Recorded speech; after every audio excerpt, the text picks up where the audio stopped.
నాకు ఇంకొక డౌట్, చెప్పండి. వైసీపీ నుంచి టీడీపీలోకి చాలా మంది వస్తున్నారు, అయితే ఓపెన్గా అయితే అడుస్తుంది, ఇది ఒక కోవట్లా కనిపిస్తుంది మాకు. కొంచెం ఆఫ్ ద రికార్డ్ ఇది మేము ఏం మాట్లాడుకుంటున్నాం అన్న పక్కన పెడితే, ఇప్పుడు ఆర్కేనే చూడండి కాంగ్రెస్కి వెళ్ళిపోయారు. నేను ఈ విషయం 1.5 month కిందట ఒక కాపు నాయకుడిని నేను వేసిన క్వశ్చన్ ఇది ఖచ్చితంగా కోవర్ట్ అని కోవర్ట్గానే కనిపిస్తుంది సిచ్యువేషన్.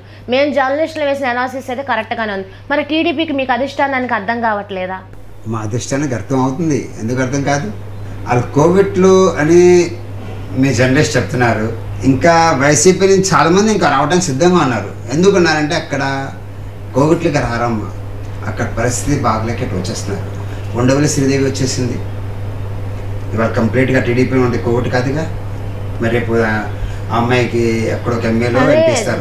జగన్మోహన్ రెడ్డి గుండె కొట్టుకుంటే జగన్మోహన్ రెడ్డి అన్న మనిషికి మరి ఈ రోజున మళ్ళీ జగన్మోహన్ రెడ్డి పిలుపు వస్తే ఆ గుండె కొట్టుకునే గుండె వెళ్ళిపోవచ్చు కదా.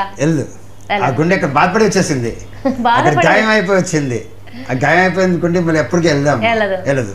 సార్ ఇంకోటి చూసుకుంటే మీరు కేసినేని శ్రీనివాసనాని గారు ఆయనకి బాగా ఆప్తులు కదా, మరి ఆయన పార్టీ నుంచి వెళ్ళిపోయారు కదా, అసలు మీకు బాధ అనిపించట్లేదా?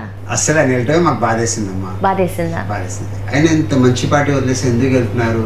ఆయన వంశం మొత్తం తెలుగుదేశంలోనే. అలా నాన్నగారు తాతగారు ఫస్ట్ కోఆర్డినేటర్ విజయవాడకి కన్వీనర్. మరి ఆయన ఎందుకు వెళ్ళారు ఆయనకే తెలుసు. కానీ మా ఎవరితో కూడా ఆయన కూర్చోపెట్టేసి ఇలా వెళ్తున్నా అని చెప్పేసి చెప్పలేదు. ఇప్పుడు మీ కాంటాక్ట్ లో ఉన్నారా? నా కాంటాక్ట్ లేరు. ఎందుకంటే పార్టీ జనరల్గా అయితే నాకు ఎవరు శత్రుత్వం కాదు. పార్టీ నుంచి అయితే నేను కూడా కాంటాక్ట్ లేను, ఆయన కూడా నా కాంటాక్ట్ లో లేరు. అంటే ఎలక్షన్స్ వరకు అయితే ఇంకా ఉండరేమో. మేబీ అసలు ఉండవు కదా, ఇంకా ఉండవు కదా. ఆయన ఉంటారు, నేను కూడా ఉన్నాను. కాబట్టి ఏంటంటే రేపు మా ఇంట్లో ఎక్కడ ఫంక్షన్ ఉందనుకోండి, ఖచ్చితంగా పిలవాల్సి వస్తే అందరినీ పిలుస్తాం. ఆ ఇంట్లో ఫంక్షన్ పిలవాల్సి వస్తే పిలుస్తాం, అది కామన్. అంతేగాని పార్టీకి సంబంధించి మటుకు ఎటువంటిది మాకు సంబంధాలు లేవు. కేసినేని నాని చిన్ని అంటే విజయవాడలో ఒక బ్రాండ్. అసలు రక్తం పారినట్టుగా మారణ యుద్ధం అన్నట్టుగా మొన్న జరిగింది. మరి ఎందుకంటే టీడీపీ అధిష్టానికే చాలా ప్రశ్నగా మారింది ఎవరు ముఖ్యం అనేది. మరి కేసినేని నాని గారు అంత ముఖ్యమైన వ్యక్తుల్ని ఎందుకు చేజార్చుకున్నారు ఓటింగ్ కూడా వెళ్ళే విధంగా? మేము జార్చుకోలేదమ్మా, ఆయన వెళ్ళిపోయారు. ఎందుకు బాధ కలిగి వెళ్ళిపోయారు అది నాకు తెలియదు. కాబట్టి మాకు ఎప్పుడు కూడా మాతో షేర్ చేసుకోవాలా, షేర్ చేసుకొని డైరెక్ట్గా వెళ్ళిపోయేసరికి మేము ఇక్కడే ఉన్నాం. మేము ఇక్కడే ఉంటాం. టీడీపీ మాకు మెయిన్ అండి, మేము టీడీపీలో ఉన్నాం. టీడీపీ అసలు గడిచేదే లేదమ్మా మేమైతే. ఓకే, మరి ఈ రోజున నారా లోకేష్ గారు అసలు మంగళగిరిలో గెలవడం కష్టమని కూడా అంటున్నారు.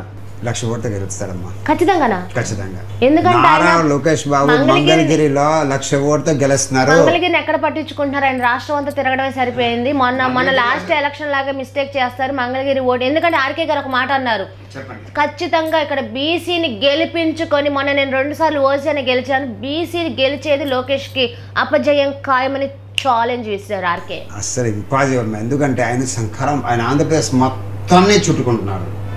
సో ఈ ఎలక్షన్ కోడ్ వచ్చిన తర్వాత మంగళగిరిలో ఎలా ఉంటుంది, ఒక సునామీ లాగా గెలుస్తారమ్మా లోకేష్. ఖచ్చితంగా సునామీ లాగా గెలుస్తారు. చూడండి మీరు. అంటే లోకేష్ గారు ఒక మంగళగిరిలోనే రాష్ట్రంలో ఎక్కడ పోటీ చేసినా గెలవచ్చు అంటారా? ఎక్కడ పోటీ చేసినా గెలుస్తారు ఆయన, ఎక్కడైనా గెలుస్తారమ్మా.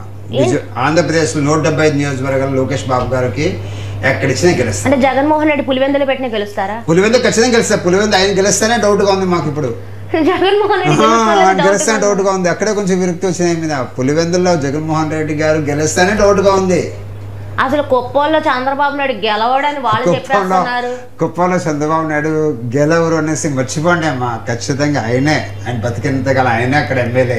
అసలు ఇవన్నీ కాదు కానండి, రేపు ఎలక్షన్ అయిపోయినాక ఏ పార్టీ వచ్చినా అపోజిషన్ కానీ పొజిషన్లో ఎవరున్నా సరే, ఎవరైతే మెయిన్ ఉన్నారో వాళ్ళందరూ గెలవాలనైతే మేము అనుకున్నాం. ఎందుకంటే ప్రపంచం అంతటా అసెంబ్లీని చాలా ఆసక్తికరంగా, జబర్దస్త్ కంటే బాగా ఇష్టంగా చూడడం జరుగుతుంది ఇప్పుడు.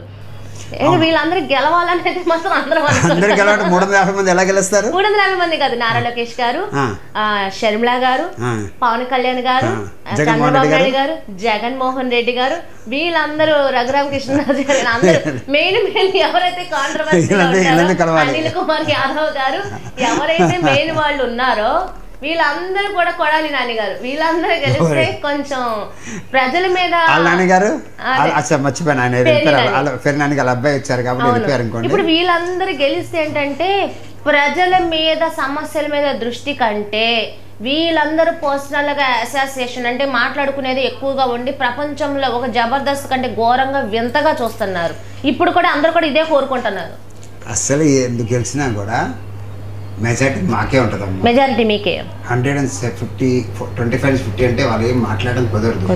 అరిసి గట్టిగా ఉన్నారనుకో, చెప్పారనుకోండి వాళ్ళకి, మీకు ఆల్రెడీ స్పీకర్ ఉంటాడు కదా, మాకు ఎలా తెలుగుదేశం నాయకుల్ని బట్టి గట్టేస్తారు చూసారా, అలా గట్టేస్తారు బయటికి అంతే. మరి నారా లోకేష్ గారు రెడ్ బుక్ అనేది ఒక అందుకు మంచి అనుకున్నా, ఒక అందుకు చెడుగా కూడా అనిపిస్తుంది.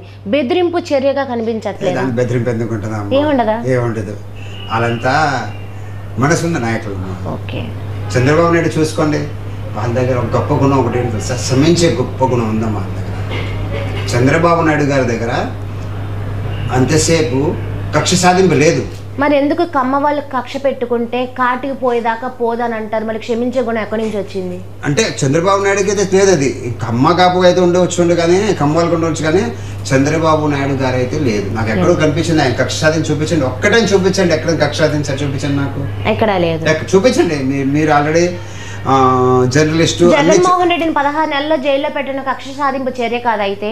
జగన్మోహన్ రెడ్డి గారు జైల్లో పెట్టిన చంద్రబాబు నాయుడు కాదే, ఆయన చేయించారని అంటున్నారు. ఎవరున్నారు ఆయనకి చేయించారని? ఆయన సీఎం కూడా కాదా? 16 నెలలు అంటానికి అనొచ్చు, కానీ ఆయన మటు కానే కాదు. చంద్రబాబు నాయుడు గారు 16 నెలలు కానే కాదు. ఆయన ఎందుకు కష్టం చూపిస్తారు చెప్పండి నాకు. ఒక్కరోజు కూడా ఆయన సీఎం ఉన్నారా? కాదు. మరి ఎలా అవుతుంది మీకు? ఆయన కారణం అయితే కాదు. మరి ఈరోజు ఫైనల్ చూసుకుంటే విజయవాడ సిటీ అండ్ రూరల్లో టీడీపీ ఎన్ని సీట్లు గెలవచ్చు?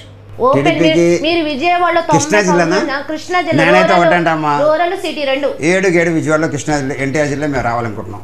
వైసీపీ రాదు, టీడీపీ వస్తుంది అనుకుంటున్నాం. 7 సీట్లు కూడా ఎలా? ఎందుకంటే బెస్ట్ చూసుకుంటే ఆసిఫ్ గారికి పొత్తులో ఉంది. మైనారిటీ ఆసిఫ్ గారికి ఇచ్చారు. మైనారిటీస్ ఎక్కువ ఈ విజయవాడ వెస్ట్. ఎవరున్నారు మైనారిటీస్ ఎక్కువ అని చెప్పేసి? అంటే ఎస్సీ ఎస్టీ 62,000 ఓట్ల పైన ఉన్నాయి. మార్వాడీస్ 22,000 ఓట్ల పైన ఉన్నాయి. RSS 39 పైన ఉన్నాయి. అలా ఉండేసరికి అంతసేపు మైనార్టీ చూసి, మైనార్టీ ఒకటేనా బంటాలు, ఇంకే కులాలు లేవా? ఎస్సీ ఎస్టీ 62,000 ఓట్ల పైన ఉన్నాయి. మరి ఎస్టీ ఎస్సీ అంటే జగన్మోహన్ రెడ్డి తప్ప ఎవరికి ఏరు కదండి. ఈ రోజున ఇదే విజయవాడలో అంబేద్కర్ నిలువెత్తు రూపాన్ని, ఇదే రాజధాని, ఈ PWD గ్రౌండ్ ని చక్కగా పాడు చేయకుండా రాజధానిలో కట్టి ఉంటే నేను అంబేద్కర్ గారికి సలాం. ఆయన రాజ్యంగా రాసింది మహానుభావుడు. మరి చూసుకుంటే అదే రాజధానిలో కట్టేసి ఉంటే 200 ఎకరాలు 100 ఎకరాలు కట్టేసి చుట్టూ గార్డెన్ చేసి ఎంత మీకు రెవెన్యూ వచ్చేది? ఎంత చూడటానికి ఎంతమంది? ఇక్కడ ఏమవుతుంది సార్, మీకు రోడ్డు మీద వెళ్తున్నా చూస్తే వెళ్తున్నాం అనుకోండి, ఆ ఎదురుకుండా ఎవరు వెళ్తున్నాడో కనపడుతుంది మనకి. టపామని గుద్దేస్తా. ఇప్పుడేం జరగటానికి ఛాన్సెస్ ఉన్నాయి ఎక్కువగా, కానీ ఎక్సలెంట్. దాన్ని నేను ఎక్కడ కూడా విమర్శించట్లేదు. ఆల్రెడీ అంబేద్కర్ పెట్టాల్సిన చోట పెట్టలేదు. అమరావతి వ్యాపారం ఎక్కువగా అభివృద్ధి చెందే ప్లేస్ లో పెట్టేశారు.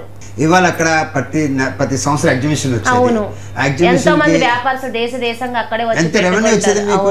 ఆ రెవెన్యూ మొత్తం పోయింది. కానీ ఎక్సలెంట్. దానిలో ఎక్కడ కూడా అంబేద్కర్ విషయంలో ఎక్సలెంట్, కానీ పెట్టే చోట పెట్టలేదంట. అది ప్లేస్ కరెక్ట్. మరి అంటే ఈ పెట్టింది విజయవాడలో ST SC ఓటింగ్ ని మొత్తం చీల్చినట్టు కాదా అని అంటున్నాను. జగన్మోహన్ రెడ్డి మీరు పెట్టిన అన్ని చేసినా కూడా SC ST ఓటింగ్ జగన్మోహన్ రెడ్డికి ఉండదమ్మా. క్రిస్టియన్స్ మొత్తం చాలా మార్పు వచ్చేసింది. మరి ST SCలు జగన్మోహన్ రెడ్డికి సపోర్ట్ ఉంటారు, మీరేం కాదంటున్నారు ఎందుకు? వాళ్ళకి సప్లై నిధులు లేదమ్మా. సప్లై నిధులు వచ్చేసరికి మొత్తం వాళ్ళ నోటు కూడా కోడి కూడా తీసి పారేస్తారు. అలాంటివి లాయిస్తారు మా క్రిస్టియన్స్ వాళ్ళకి, చెప్పండి. ఓకే, ఫైనల్లీ ఈ 24 ఎలక్షన్ నిజంగా మహాభారతమే తలపిస్తుంది అంటారా? వన్ సైడ్ అంటారా? కాదు, కురుక్షేత్రం లాగా. కురుక్షేత్రమేనా? సిద్ధమేనా అందరూ?